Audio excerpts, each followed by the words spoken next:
You're listening to the Doctor Is In podcast. This is the show where you get the best tips, tricks, and nutritional hacks to help you and your family get healthier. You'll also hear what works and what doesn't work so you don't have to waste your time and money. All right, let's get started. Hello, I'm Dr. Martin Jr. And I'm Dr. Martin Sr. And this is the Doctor Is In podcast, and this is episode 138. And today we want to continue a discussion that we had on our last podcast, which is on the concept of brain inflammation. Now, one of the things that we want to talk about specifically today is one of the effects of that as well, and it's kind of like the chicken and the egg, which is sleep. Now, when a person is not sleeping, they end up with more brain inflammation. But the more brain inflammation you have, the less sleep you'll get. So today we want to break that down a little bit more. But before we go on, let's just quickly summarize for those who haven't listened to our last episode about specifically brain inflammation. So what we talked about was, one of the myths. People have kind of a funny impression when it comes to what inflammation in the body looks like, because a lot of people kind of confuse swelling and inflammation. And swelling is, you twist an ankle, you hurt yourself, and your ankle blows up to the size of a balloon, and it just looks painful, looks swollen, everything. Whereas inflammation in the body, especially in the brain, is at a cellular level. And what we talked about last week was basically what happens is the cells get damaged or they get inflamed, and they send out this little SOS signal, little cytokines, and that causes this inflammation, this cellular inflammation. So it's not like you can look at the brain and say, oh, the brain is swollen. And in fact, somebody that has long-standing neurological inflammation, the brain actually probably would look a lot smaller because it would be it'd be shrinking faster, right? Which is a major issue in Alzheimer's and dementia. When the brain shrinks faster than it should, a person ends up with Alzheimer's or dementia. But brain swelling, like we talked about last week, is very prevalent, and it has to do with the increase in sugar that we're eating, the increase in vegetable oils that we're consuming, and really a lot of dietary. So we attribute a lot of the brain inflammation to our lifestyle. Yeah, diet. A lot of foods that we eat, and then plus the chemicals in the foods and the chemicals in the water and all those kind of things lead to this. Yeah, elevated insulin is a big issue for brain inflammation, right? Yeah, and that's a diet. Insulin, high circulating insulin, is a food hormone, right? Without food, there's no insulin. Therefore, food is a big issue. So the higher the insulin, the more brain inflammation. So, that's a major issue. So you can go back and listen to our last podcast if you want more information on how that brain inflammation shows up. And then we ended the podcast by talking about a few natural ways to kind of squash or cool that brain inflammation down. But what we want to talk about today is one of the biggest questions that we get asked, and it's one of the biggest source of frustrations for our patients of the Martin Clinic, which is sleep. Because sleep, a lot of things have to happen for you to fall asleep. There has to be a lot of balance going on in your hormones. There's so much that has to go on in order for your body to shut down and go to sleep. Yeah. And there's a lot that has to happen for you to stay asleep. Yeah. So really sleeping problems are, some people can't fall asleep. They can't fall asleep. Other people they could fall asleep, but they can't stay asleep. They're waking up all night. And then you get some that they can't sleep, and when they do sleep, they end up waking up all night. They just can't sleep. Then another category are those who are sleeping, but when they wake up in the morning, they're exhausted. Yeah. So they didn't recharge their batteries. Those are kind of a lot of the issues around sleep. Estimated, I've seen as high as 70% of the population that do not get a recuperative good sleep. 70%. And that's way out of whack as compared to what have been 40, 50 Well, how years common? Think about. But in my office, it's about 90%. Yeah, because right? that's a major. Yeah. It may not be what's bringing them in there, but it's definitely a side effect of what's going on in their body. They'll list that as the issue that they're having is sleep.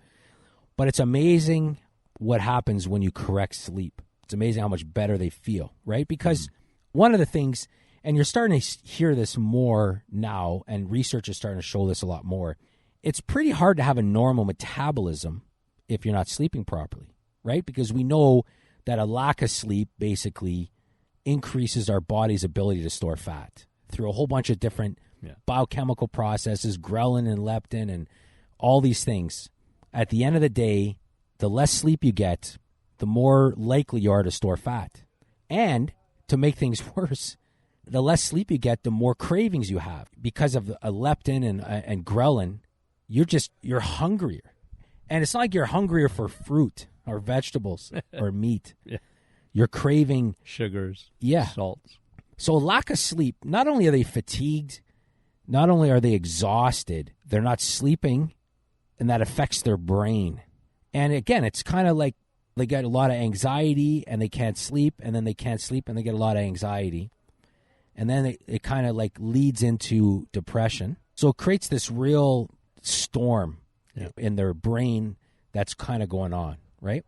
So let's talk a little bit about sleep, because just sleeping more, or the ability to get more restful sleep, fixes a lot of problems. But it's not like you could just say to your patient, well, just sleep more, because they can't. But it's amazing to me, again, like if you're talking about where does it usually happen? That people have trouble sleeping ordinarily are women. Not that men can't have sleep problems, they can. But if a man has a sleep problem, it's because he has sleep apnea. And sleep apnea is food. Sleep apnea is insulin. I've never seen an exception to it. I mean, they got a high insulin, high circulating insulin. That's a man. But women, much more complex than that. Now, they may have sleep apnea. Yeah, they might. And they might have high circulating insulin. But usually they get into what we call, at the Martin Clinic, sort of a little funny thing I talk about when I show women their hormones, because we test them. We don't guess, we test. But I show them you're into the Bermuda Triangle of hormones, right? Like, it's just because in a woman, like you said, a lot of good things have to line up for them to sleep. And a lot of women have trouble with what? Okay, their cortisol is high. A cortisol high in men. Now, would you say that that's the number one reason why women have a hard time sleeping? Yes. Is elevated cortisol. Elevated cortisol and... Well, we'll talk about the second one in a second. Okay. So the first reason... Cortisol. Number one. That's the number one reason why women have a hard time sleeping, is because they got their messed up. Their stress hormone is through the roof. So let's talk a little bit about how or why cortisol is elevated today. It seems like such a bigger issue today than it was 25 years ago. Well, think about it. I mean, what stresses you?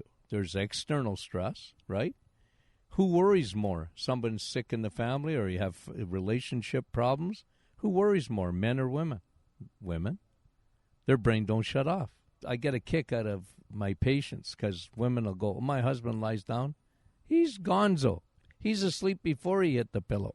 And here I am, I'm exhausted, and yet my brain ain't turning off. I said, well, that's cortisol. Cortisol hits a man differently than a woman because there's other connections, right? There's the thyroid, there's their ovaries, you got estrogen, you got progesterone. But cortisol, like I said, affects a woman differently. It's not that we don't have adrenal glands. I got a thyroid gland too. Does mine work like a woman's does? No. Yeah, it's connected differently. That's right. And there's more hormones that can influence the thyroid or the adrenals. So, yeah, but if you look at the world today, women are, like my mother, I always use this story. My mother had 11 kids. I can hardly wrap my head around that. Like, I grew up in a home where I had 10 siblings. I don't know how my cortisol levels are elevated just thinking about that. I don't know how but the world was so different then, right? It was a lot simpler. It just was. I mean, like today, you got 2 kids and, you're so stinking busy. Activities and stress. And I got 2 kids. They're older now. But, we need a Google Calendar just to organize. Well, we all have our own Google Calendar. My mother used to say, like, I'll see you at lunch and don't come in before. Like, I don't care if it was 40 below zero, or we went out and played. We got dressed and we were out. Like, what? I'm coming in the house, like, to watch a video game or something. Are you kidding me? Well, we didn't have them, first of all. No, and that's the thing. I'm glad I didn't grow up with video games. Simpler, right? It was simpler. It was a simpler life, and my mom wasn't stressed. She was organized, and you know what? Out. Yeah, so now that's like an external stress. Yeah. And the problem is, and this is something that, you and I have talked about off air especially, is stress is a generic word. And stress is an outcome, in a sense, for the body. The body perceives itself as stress. Yeah. Now, when we think of stress, we think of external, emotional, relationships, and all those kind of things. And they're real. Pressure at work, and that definitely elevates your cortisol. It affects your adrenal glands, for sure. But the body also perceives stress. Anything that kind of causes the body to react differently than it would want to, your body perceives that as stress. So think of all the internal stuff that we come into contact with, such as chemicals, toxins, pollutants, all those things, inflammation, vegetable oils, all those things, sugar, they stress our body. Yeah. So there's environmental, there's food. Well, and here's another thing as well, and we kind of alluded to this last week's episode, is one of the main jobs of cortisol. Now, cortisol is a stress hormone, and I mean, it has a purpose, and it has a very important purpose. One of the main jobs of cortisol is to raise your blood sugar levels. Yeah. And as we mentioned before, if you're walking down the street at nighttime and you see somebody walking across the street and they seem to be pacing you, and you're thinking, oh no, is this person going to rob me or whatever, your adrenal glands kick in. You make adrenaline, which is an immediate adrenaline. I always use the example of, in those Fast and the Furious movies where the nitrous oxide and the gas, they push a button and it throws this nitrous into the combusts really quickly and gives them a real boost of energy. They take turbo boost, right? That's adrenaline. Adrenaline is fast. As soon as your body secretes adrenaline, your heart rate elevates really quickly. Your breathing picks up. The hair on the back of your head comes up. And you produce a ton of energy. Yeah. So that's adrenaline. But at the same time, so when you're stressed, you also release cortisol. Cortisol is a slower burn. It provides it energy over a longer period of time. So what happens, cortisol gets released, your blood sugar levels go up, and that's one of the... And you stay up. So imagine eating a crappy diet with a lot of sugar. Your blood sugar levels are going up. They're elevated from the food that you're eating. You secrete insulin to lower it, and then cortisol kicks in a little bit as well to bring because insulin will lower your blood sugar levels. You'll get like a hypoglycemia. You'll start to crave salts and sugars and all these things, and then cortisol will elevate and the blood sugar levels go up. So basically what ends up happening is that cortisol is elevated all day now. If you were to look at a graph of cortisol, in the morning, cortisol is the highest, and right before bed, it's the lowest. It's hard to sleep with elevated cortisol. And yet people have it all the time. And that's the problem, right? They have high levels of cortisol all the time. So their cortisol levels are high in the morning, which is circadian. I mean, cortisol is a circadian hormone in a lot of ways. It's highest in the morning. It's lower at nighttime. Let you sleep. Whereas, for example, on the flip side, and this is a key thing here, is you look at something like human growth hormone. Your growth hormone, which is an anti-aging hormone. I mean, growth hormone is tremendous for increasing lean mass. It keeps you looking younger, feeling younger. It's great for all these things. Human growth hormone is a circadian rhythm as well, but it's secreted at nighttime while you're sleeping. Yep. But only while you're sleeping. Only while you're sleeping. So you have, like, they almost are opposite. So you have elevated cortisol. You're not going to be sleeping. You're not going to be releasing growth hormone. So cortisol is it's a pro-aging hormone. It ages you faster as well, cortisol. Yeah. It just ages you quicker. Yeah, you lose your hair. Yeah, it limits the amount of growth hormone you can secrete at nighttime because you're not sleeping well. So elevated cortisol, as you mentioned, is a massive, massive cause of all these sleeping issues that we see. And here's another problem, and this is something that you and I find fascinating, is you cannot make cortisol without a key ingredient. And of course, that key ingredient is something that is the number 2 reason why a lot of women can't sleep, and that's progesterone. Yep. Imagine, In order to make cortisol, you have to steal progesterone. So you can imagine somebody's stressed, they got high cortisol, they're making cortisol, they're secreting cortisol. If they're a female, it's affecting their progesterone. It's messing them up big time, which is why, and then let's talk about that now. So progesterone, which is that second. And do men have that? Nope. No, so women end up with estrogen dominance. Sorry, ladies, we got it made in the shade. It's that old kind of, like the male hormonal system is a manual with 2 pages in it, right? I mean, it's just 2 pages in big, thick writing.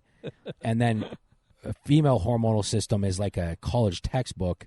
It's just, it's so interconnected. 10 volumes. And it's so interconnected, which is why women are frustrated. Yeah, and that's why, because you know what, and this is something that we get so many emails, you hear this in the clinic. A woman is hormonal. They got every symptom in the book, yet the doctor focuses in on one hormone producing organ, the thyroid. And their thyroid shows up normal, therefore they're normal. Man, that's like testing the smallest minute thing and then saying everything else is, it makes no sense whatsoever. So let's get back to progesterone, because one of the things that happens is the higher your cortisol levels, the more progesterone you need. And you end up being estrogen dominant, because estrogen dominance, when we say estrogen dominance, it's always the ratio between estrogen and progesterone. So the higher estrogen somebody has, they're estrogen dominant. The lower their progesterone is, they're estrogen dominant. Or they can have a combination of really high estrogen and really low progesterone, and they're also estrogen dominant. And one of the symptoms of estrogen dominance is they don't sleep. Not only are they not sleeping, they're getting all these side effects like hot sweats or night sweats and elevated heart rate and weight gain and all these kind of things. Mood swings, anxiety, depression. Which, again, affects the way that they sleep. It affects sleep. Now, there are certain things that, from a practical standpoint, that people can do to help them sleep better. And we'll talk about some nutrients in a second. But, research is pretty clear on a few things for sleep. Dark room, pitch black. I mean, there's research looking at the effect that the light, even from an alarm clock, has on melatonin secretion, all those things, right? So you want a pitch black room, cooler room. Research has shown that as well. Yep. And if somebody has a hard time sleeping, they probably should not be looking at their blue light, which is their iPads and iPhones at nighttime. Don't go on Facebook before you go into bed. Yes, or turn the blue light aspect off. A lot of the newer tablets, you can turn off the blue light. But regardless, those kind of things definitely affect how they sleep at nighttime. But just making your room cooler and darker is not going to help. It's not going to reset your circadian rhythm. It's not going to help you sleep. Yeah. It's not going to fix the problem, because they have to address the 2 biggest underlying problems, which is elevated cortisol and low progesterone. Yeah. Now, cortisol has to be addressed, which is why the thing that you recommend for sleep all the time and anxiety is our cortisol control. Mm-hmm. And again, go to our website, read the reviews on that product, read the amount of people that have commented about how much better they're sleeping when they take cortisol control, because again, that formula was designed to help naturally lower or balance cortisol better. Yeah. And they just sleeping so much better. So that's the first thing.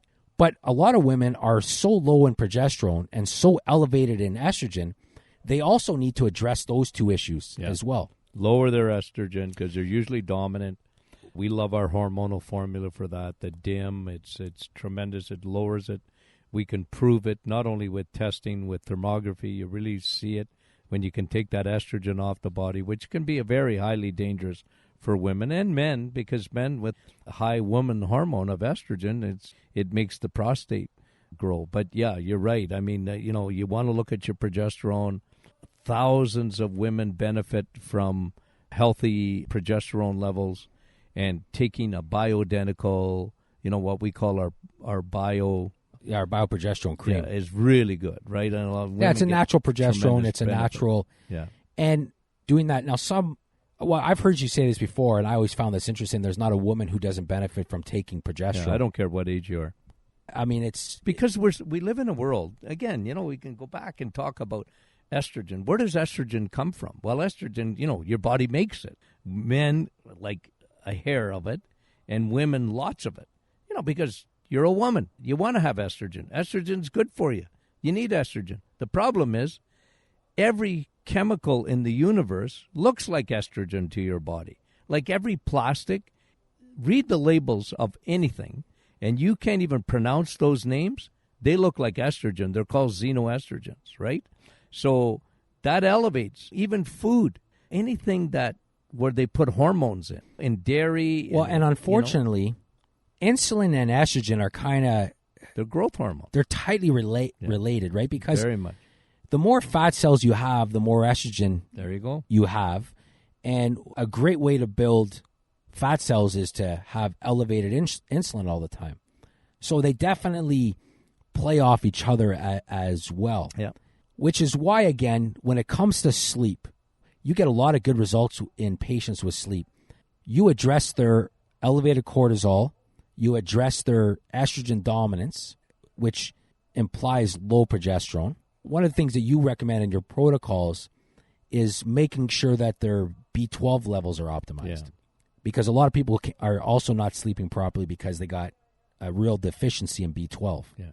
And your brain doesn't shut down properly, doesn't recuperate properly without B12. B12 is essential, and vast majority of people are deficient in it because they don't eat red meat. And even if they do, if they got any kind of medication, you see, medications, okay? Like if you're taking a medication, even for sleeping, like the problem with that is it sedates you. It doesn't get you into, cortisol is not being addressed.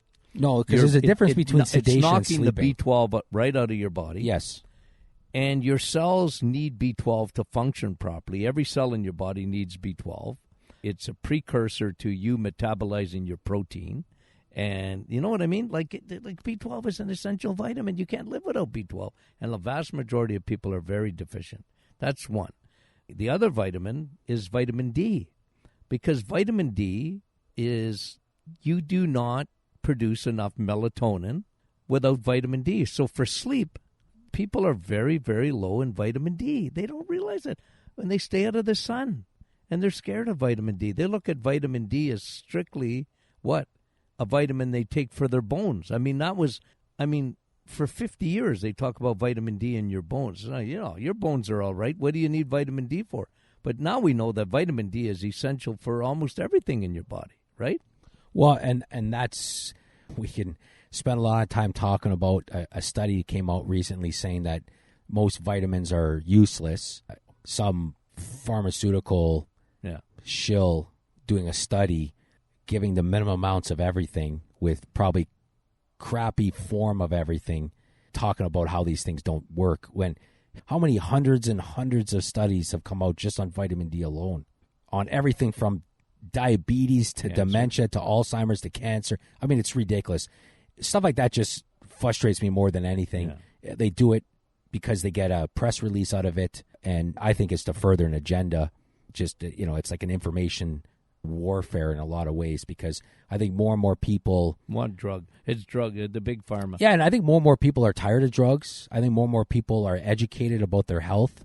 Doctors will say, well, your hour of Googling doesn't overtake my 7 years of medical school, but the doctor forgets the simple fact that a person living with something for 20 years outdoes their 6 years of, or, let's be honest, their 1 hour lecture on that disease.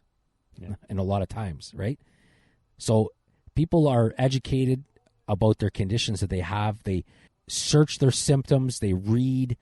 People are educated, which is the best thing that can happen for healthcare. Oh, yeah. That's the best thing. And the more people are reading and getting educated, I think the more they're... by the way, is there more people today looking at complementary or functional medicine or alternative medicine today, or less? Well, and that's the thing, because there's more. Who wants to go into their doctor with a symptom and their doctor says, well, you need this drug, and how long do you need it for? Well, for life, until things get better. It's like, man, that's depressing. So I think people are waking up a little bit, and so I think as that happens, I'm a cynic in this way here. I think you're going to see a lot more studies coming out of funded studies to show all these kind of, this doesn't work or that doesn't work. And anyways, that's a whole other episode for another time. But at the end of the day, when it comes to sleep, a drug doesn't make you sleep better. It will sedate you better. It ain't going to fix the problem, and there are long-term effects. We've did episodes in the past on Alzheimer's, dementia, all diabetes, all these things. You cannot live on those things for a long period of time. You have to fix the problem. The problem a lot of times is neurological inflammation, elevated cortisol, and low progesterone or estrogen dominance. You address those, you fix those problems, you're going to sleep better. That's the bottom line. We hear it every day. Every day we hear that. So again, we want to thank you for listening to this episode. If you have any questions, you can email us at info@martinclinic.com. You can also join you every Thursday morning. You do a Facebook Live every Thursday morning. You can also go on our website. If you're not a newsletter subscriber, sign up for our newsletters, and we answer a lot of these questions in the newsletters. We go through a lot of studies in there. Plus, you'll also know when we do live webinars. We like to do live webinars where we just talk about a condition and how to fix it. So, and again, go to our website, join our newsletter list. And again, we want to thank you for listening. Have a great day.